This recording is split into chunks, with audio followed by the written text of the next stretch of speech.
Sieg to snap it. Cole to hold it. 22-yard attempt. Daniel Carlson. Carlson. That's a winner! Viva Las Vegas! The Raiders are 3-0 for the first time in 19 years. 31-20.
What's going on, Raider Nation? And welcome to another episode of the Raider Critique, man. And here we are, 3-0. Wow. These nail-biters of games, man, are really starting to take its toll. Especially on me. I'm sure they're taking their toll on you as well. But this was a great game, dude. It really was. It kicked. It was great in all aspects, and I know it's been a while since I've been here. I've been sitting here basically chilling. I've been watching all the off-season moves and just really haven't been able to put out any videos or anything like that because of my work situation. I'm working all the time now, doing a completely different job, but that's another story, man. Let's talk about these Raiders, man. We win 31-28 in overtime. Showed you the last play of the game. That game was crazy, man. Now, I've got some slides here like I always do. It's been a while since I've done a show, and yeah, everything is done changed. There's a lot of people not here no more. But hey, you know, I'm doing the best I can to try to keep up with you guys, man, and I know it's probably pretty damn hard to do so. So anyway, man, let's jump on over into the stats. Let's go take a look at all of these things that we did as a football team during this game of the Week 3 2021 season. The Dolphins at wonderful, wonderful Las Vegas, Nevada, in that beautiful stadium against our beloved Raiders. So, here is the offense. You guys know, I mean, if you were watching the game, you already know that we did win 31-28. First 3-0 start. Taking out teams that during the season last year were all 10-win teams. And we've done beaten 3 of them. 2 of those came in overtime, by the way, which, I'll take it. But like I said, man, this team, I've always said it, this team is a heart attack waiting to happen. We are spanking teams that we should probably lose to, and then barely scraping by teams that we should absolutely pummel, which was the case this week. So let me get my stats built up here. I know you guys can see it on the screen. I have terrible eyes. There's no way I can see that. So I'm going to just bring it up right here in front of me on my good old trusty telephone. And of course, I'm going over all of our stats. I'm not going over theirs. I might go over a little bit of theirs like I've always done, but I'm not going to get too far in depth on theirs. Derek Carr went 26 of 43, which, by the way, he leads the league in pass yards. He threw for 386 yards, 2 touchdowns, and 1 dreadful interception. That, look, I asked a wise man. And I asked him, so after that play happened, I was like, look, Who's that on? I don't know how to call this. I honestly don't know how to call it. Who is that on? And this wise man told me, Gunner, that was Moreau's fault. But with all the successes and failures that go along with this team, Derek has to take the fall for it. Now, I'm just saying, wise man told me that, and you know, that really kind of enlightened me on that whole pick six. Peyton Barber was an absolute beast today. I did not expect him to break over 100 yards. He ran 23 times for 111 yards, 1 touchdown, averaging 4.8 yards a carry. Now, he scared me on one play, and you know, if it wasn't for, well, we're going to talk about him, but I'm going to tell you this, man. You need to hold on to the ball in the red zone. Do not cough the ball up in the red zone. This is how problems happen. This team looks great overall. Defense is worlds better. We cannot be having the offense choke up, especially after as well as the offense is performing this year. Now, Kenyon Drake had 8 carries for 24 yards, averaging 3 yards a carry. Henry Ruggs, 1 for 7. Alec Ingold, 1 for no gain. And then Derek Carr, 2 for -2. Receiving, Brian Edwards is 3 receptions for 89 yards on 5 targets. Henry Ruggs, 4 receptions, 78 yards, 7 targets. Hunter Renfrow, 5 receptions, 77 yards, 1 touchdown, 6 targets. Darren Waller, 5 for 54 on 7 targets. Kenyon Drake, 3 for 33 on 6 targets. Peyton Barber, 3 for 31. Zay Jones, 1 for 15, and that was the only time he was targeted in the game. Foster Morrow, 1 for 8. He was targeted twice. Alec Ingold, 1 for 1. Targeted once and 1 touchdown. Fumbles. Peyton Barber, man. He lost a fumble. That was one I was talking about right there. I'm pretty sure everybody remembers that play in the game. Andre James, when he hiked the ball over Derek Carr's head with his flat snap, and then Solomon Thomas forced a fumble, which that's a good stat. So, all right, we're going to move on over here. We got to jump on over here onto the defensive side because we're going to the defensive side. We didn't have any interceptions today, but we did have a couple pass deflections by Corey Littleton and Trayvon Mullen.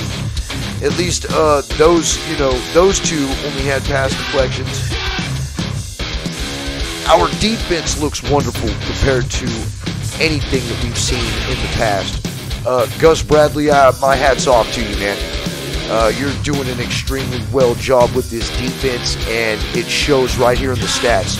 Denzel Perryman, 10 tackles, 4 assists. Corey Littleton, 7 tackles, 3 assists. Trayvon Mullen, 5 tackles, 1 assist. Casey Hayward, 4 tackles, no assist. He had 1 tackle for a loss. Jonathan Abram, 3 tackles, 4 assists. Nate Hobbs had 3 tackles. I believe he went down to injury. I don't know the status of him yet. I don't think any of us do. Jonathan Hankins, 2 tackles, 3 assists. Darius Philon, 2 tackles, 2 assists. Quentin Jefferson had 2 tackles, 2 assists. He had 1 sack, and of course that sack was a tackle for a loss. Nick Kwiatkowski had a tackle. Carl Nassib actually had 1 tackle, 3 assists. Solomon Thomas, 1 tackle, 3 assists. Damon Arnett, 1 tackle. Amik Robertson, 1 tackle. It goes all the way down the way. Yannick Ngagwe had an assist. Max Crosby had an assist. You know, it was a pretty good game for our defensive team. Here's our special teams. Our special teams right here is Daniel Carlson was 3 for 3 on field goals. He missed 1 extra point. Along with the game winner, his longest was a 50-yard kick. And A.J. Cole, man. A.J. Cole, bro. I want to go ahead and applaud A.J. Cole because A.J. Cole is like a really good punter, and he's kicking the ball exactly where it needs to be. I'm telling you, man, A.J. Cole is a damn good player, and it's nice to see somebody at that position who can actually play it. We haven't seen anybody go in there and play that position as well as what he's playing it since Shane Leckler. So I applaud you, AJ Cole, man. Thank you so much for punting the ball where it needs to be and just, man, spot on, dude. Right down on the 1-2 yard line. We applaud you, man. Raider Nation is very happy to have you. No joke about that, dude. So my player of the game obviously is going to be Alec Ingold, and everybody's probably going to question why I chose Alec Ingold.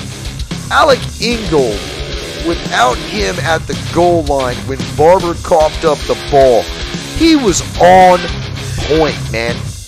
Jumped right on that ball. Now, I could have gave it to Derek. I could have gave it to, I possibly could have gave it to Barber because he broke over 100 yards. You know? We could have gave it to the defense. We could have even gave it to Daniel Carlson. But I'm saying right now, my pick, and it's probably not going to be everybody else's pick, but Alec Ingold, obviously, is very, very, very aware of where the ball is and what he has to do with it. Alec Ingold, I applaud you, Alec Ingold, for being smart and being right there when he coughed up the ball, because if we would have lost that, that could have changed the whole momentum of the game. Now, when it comes to this game that we played, well, we didn't play it. Our team played it. And they played well, but at the very beginning, it seemed really slow. It seemed like it was just really slow, drawn out, like we were still trying to, kick the rust off, get the oil working, because just certain things weren't working. We were completely off in everything that we actually needed to do in the first couples of series. And it's just the slow-moving pace, being down 14-0, and if it wasn't for Hayward lighting dude up on the screen in the end zone, that totally helped the momentum. This defense carried this offense because this offense could not get it going in the first couple of drives. And then we go for it on a 4th down back at our own 30-yard line and don't even make it. This defense needs to be applauded too. This defense definitely needs to be applauded, because if it wasn't for this defense, if it wasn't for the way that they handled this team, even though, man, we should have put this team away. We're going against a backup quarterback in Jacoby Brissett. Tua is gone. And I don't know. That goes into what I want to talk about here a little bit later on. But first, we did get the win. We did. We got the win, and as ugly as it may have been, and it was prime time, right there in Las Vegas, goes into overtime, and we have to seal the deal with a field goal kick. It's time to move on to the rankings. Now, I know, it's only been 3 weeks. It's only been 3 weeks, I understand. It's only been 3 weeks, but it has been 3 weeks, and let's be honest, we have not had many things to be happy about. Look at the last year. Look at everything everybody's been through. It's not like we really have anything to be happy about. With the coronavirus and everything that was going on and everything that's still happening, we may not even be able to attend games. With that worried aspect, and, a lot of our fellow podcasters and fellow friends and family members catching that crap, and a lot of people who were out of work, this has been a terrible year for all of us. Raiders had to open up last season with no fans. And we went, 8-8? It's just 8-8, 9-7. We were mediocre back then, but this team feels a lot different now. Especially when you look in the offensive and defensive rankings, and this is according to ESPN, because ESPN is the only one where I could find where they would actually give me a legitimate number and then give me some other statistical aspects of it to basically tell all the rest of us how they came up with the overall ranking. Well, this is gonna be great, man. I love it when it's like this, because let's see, this one. Yes, our offense is number one. We have 1,413 total yards, and we're averaging 471 yards a game. Bravo! Our offense is beasting. They are doing exactly what we needed them to do the whole time that we decided to try to put this whole squad together back when it was Amari Cooper and Michael Crabtree. This is what we were looking for. John Gruden has finally built this offense up, and we are number one after 3 weeks. Hopefully we can stay there. When Josh Jacobs gets back, that's going to definitely be a possibility we're going to have. Especially when he's healthy, he's going to be a lot better, and it's going to be a lot more beneficial for us, especially with the offensive line that we are dealing with this year, lacking Rodney Hudson and a few others. I'm not even going to mention them. Dave Jackson, Trent Brown, Richie Incognito's out. You know, like I said, I've been keeping up. I just haven't been making any videos. I've been busy. But I mean, it is what it is, man. Our offense is doing exactly what it needs to do. Now, we were talking, and I'm sure that a lot of my Raider Booster homies are going to understand when I'm talking about this, that we were talking about the defense and what the issue was last season. We're sitting there talking, we're like, man, we need at least a top 20 defense. We need to at least be in the top 20, and this is how we're going to start winning games. Well, as of 3 weeks right now, we're at 14th. So, we've given up a total of 1,067 total yards. The average per game is 355.7 yards per game. Now, the pass yard average that we're giving up is 235.3 yards per game, and rushing is 120.3. It's not bad. It's not the greatest. Now, of course, the greatest defense in the league right now after 3 weeks happens to be in our division, and it's not the Queefs, it's actually the Donkeys. So that's a change, I would say. But here we are. We've got a top 20 defense. Now, if we can hold this up, we were talking about it before. If we can hold this up, and I'm hoping that this prediction is true, that having a top 20 defense along with a top 10 offense, we're definitely going to the playoffs. And that's, I mean, we are doing exactly what we're supposed to do. This is what we're doing. So, man, this is what I want right here. It is. This is what I want. I'm sure this is what the rest of y'all want too. We want a team that we can finally be proud of. I didn't know if I was ever going to come back on here. In all actuality, I didn't know if I was going to come back on here or not. Because, you know, I was tired of getting on here and complaining. I really was. I was tired of getting on here complaining, but, you know, I do have to critique certain things. You know, I'm not going to critique like the players anymore. Not really. Because, man, yeah, they make me mad, but I can't play at that level. And no, I ain't brown-nosing anybody. I just need to, you know, I do understand. My whole life has changed since the last time you guys have seen me. I got a whole new life. You know, it's a whole new life. It's a whole new experience. And I've got a whole new outlook on things. And, you know, ragging down these players, you know, maybe some of them did need it. But you look at this, man. You look at these stats. You look at what the team's out there doing. Derek Carr's got over 1,000 yards in 3 weeks. He's on pace to breaking the record. And I think he did break the record for the first 3 weeks of most passing yards by a quarterback. And we set another record by going 3-0 against 3 teams who had 10-plus wins last year.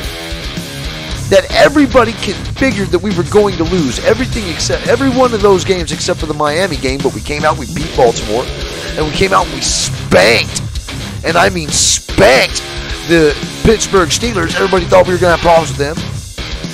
You know what I mean? We were up by 2 scores in that game. You know, when was the last time we could say that we actually beat a team where we were up by 2 scores? And I was hoping that we were going to sit there and throttle Miami. But, you know, you start to wonder about that, man. We should have throttled Miami. They've got a backup quarterback in the game, right? And I don't understand it. I don't understand what this team happened. So if I've got to critique something about this football team, I'm going to critique the coaching staff. Because everybody remembers good old number 4 right there. The dude came in and torched us like crazy. Now, of course, my booster club leader, good old Raiders Scream, would be sitting there yelling at me, "Don't be living in the past, Gunner. Don't be living in the past." You know? But for real, these are glaring issues that we obviously have not fixed yet. We do really well against starting quarterbacks. We do really well against starting quarterbacks because I think that we game plan for them. I think this is all obviously on coaching, and it's all obviously on either nobody knows what's going on when it comes to somebody else coming into the game or whatever. But dude, they've had a week to pretty much realize that Jacoby Brissett was going to be coming into this game, and every time, I swear, every time we play a backup quarterback, and that guy can absolutely suck for every other team he's played for. He absolutely just suck, just be terrible, right? And he's going to come in, and when he plays against us, it's like, I'm just going to air the ball out. I'm going to have an absolute heyday and and keep this competitive. And what is it? And that's my one question. If I've got to critique something, that is my one question, is why does this always happen to us? And I do believe I have the answer. I do believe that I have the answer on why.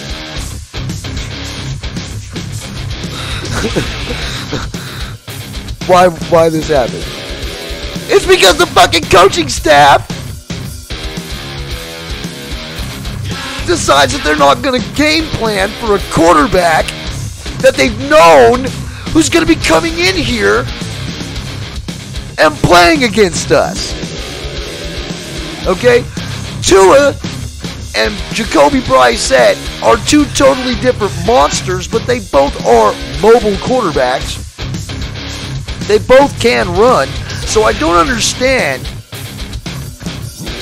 why the game plan didn't work from one quarterback to another, because they are different, but they're kind of the same too. So why didn't the game plan work to be able to shut these guys down? Did you guys think that he wasn't going to be as accurate? I mean, because Jacoby Brissett, when he played for the Colts, he wasn't that bad of a quarterback until Phillip Rivers came in, and then, bam, he went to the bench. Jacoby Brissett is not a bad quarterback at all. I think we took him lightly. I also don't think we game planned for him. So, yeah, that's on coaches on why this game wasn't a blowout, because this game should have been 52-0. They're bringing in a backup quarterback, but instead, we're over here still suffering from the Nick Mullen blues. We got to do something about getting torched by backup quarterbacks. So anyway, everybody, man, it's been cool sitting here and actually talking to you guys. I know that it's been a long time since I've made a video. Like I said, my life has changed. Everything's different now, you know. I've got a few similar faces, but a lot of new faces too. And I'm in a really good place, and I didn't even think I was going to come back here. You know, I was doing a lot more musically, and I still am. But, you know, I do plan on coming by and dropping by, and, you know, maybe I'll do 4 or 5 videos a season, maybe 6. But I did not want to miss that if this happens to be the season where we do actually have a chance to finally go to the playoffs with Derek Carr at the helm and him not injured, then why wouldn't I be in front of this camera? Because I've been doing this shit for years, and I've been on this damn thing pissed off as hell for fucking 13 years. I would actually like to get in here and laugh the Raider laugh and enjoy being a Raider fan. So anyway, I'm Raider Gunn. This is the Raider Critique. And more than likely, I'll probably make another video next week. I'm out of here.